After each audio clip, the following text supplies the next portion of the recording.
My wonderful honey. Yes, sweet baby.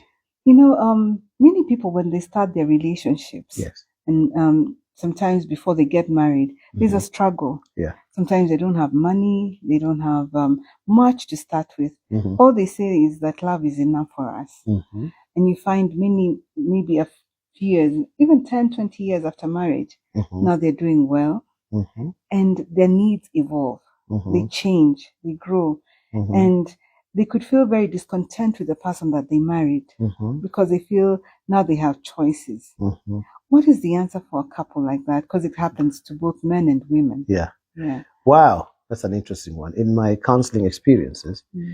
I have encountered so many of such examples. Mm. Yeah. In fact, in instances where sometimes people say we divorced because of irreconcilable differences or because we're just not seeing eye to eye, we just drifted apart and stuff like that. Mm. That's usually the reason. Mm. They started hungry, they are no longer hungry.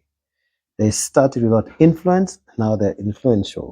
They started when nobody admired them except that spouse. Now everyone admires them. Like if you get into politics, for example, or if you're a great superstar, for example, you start with your wife or your husband, you're in this band and nobody comes to your concerts.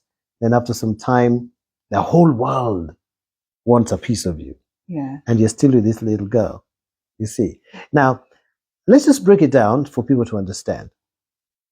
When you start broke or when you start without sufficient amount of money, your sphere of influence is limited and your influence itself is also limited. You don't have a voice. Not many people listen to you. Not even your family members listen to you.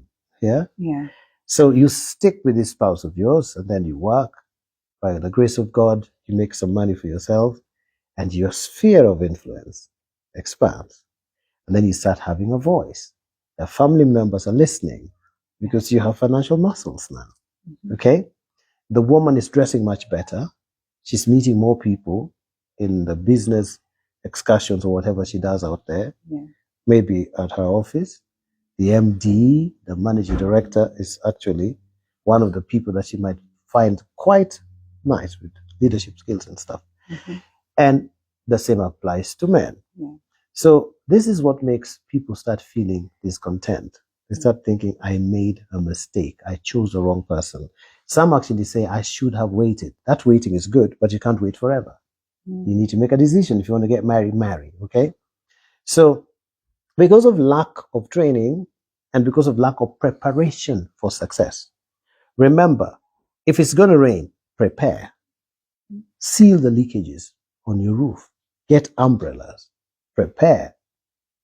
Now, when there's an avalanche of blessings, most people are destroyed by the blessing rather than blessed by it because they didn't prepare for it. So the money has come, prosperity is here, there is adequate food, you travel to different nations of the world, but you are not emotionally and relationally prepared for it. Yeah. This is the time you ought to be as close as possible with that woman or that man you started with. But sadly, that's not the case. People always split and go their separate ways. Yeah? They think, well, I don't like your accent anymore. I'm going to meet somebody, marry somebody who speaks in this way. You don't make me feel the way I want to feel. No, it's your money talking now.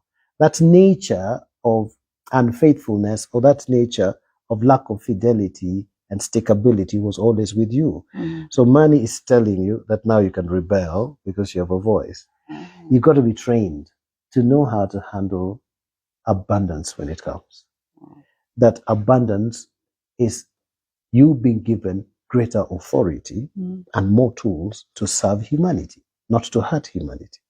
Remember, your spouse is part of humanity. Okay? Don't go out there being so good to everybody, but so mean to your spouse. So if people were to just learn that with expanded spheres of influence or jurisdiction, you'll meet people who are better. In this world, there's always a person better than you. Always. But that does not mean that every time you find a better person, you dissolve your current marriage and marry that one. Which is why the Bible says, be content in such things as you have. Because he said, I'll never leave you nor forsake you.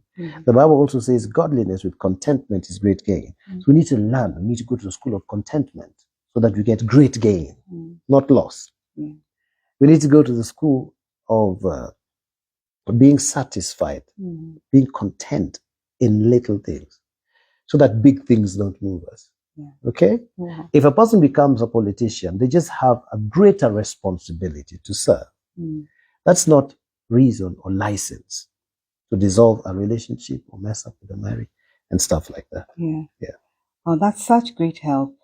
Be content in such things as you have. Be content in your wife, be content in your husband, be content in your children. Do you know this affects kids too? A parent or two parents say, father and mother say, our child is not so intelligent, doesn't do too well in school. And you can tell they're not too pleased with their child. They feel like they're shortchanged. It's so sad. Yeah. Because the most successful people on earth, ladies and gentlemen, are not always the most intelligent. In fact, some of the people with greatest provision in terms of finances and wealth are not that intelligent. Yeah. So your child could be one of those. So tread carefully when dealing with little babies. The Bible says they're angels, are always looking at the face of the Father. You may end up in trouble just because you despised your child, because they were not bringing you the A's, top grades. They're not in athletics. They're not bringing any certificates home and medals and trophies. They don't have to. Yeah. Wow. So deep. We love you till next time. Bye. Bye-bye.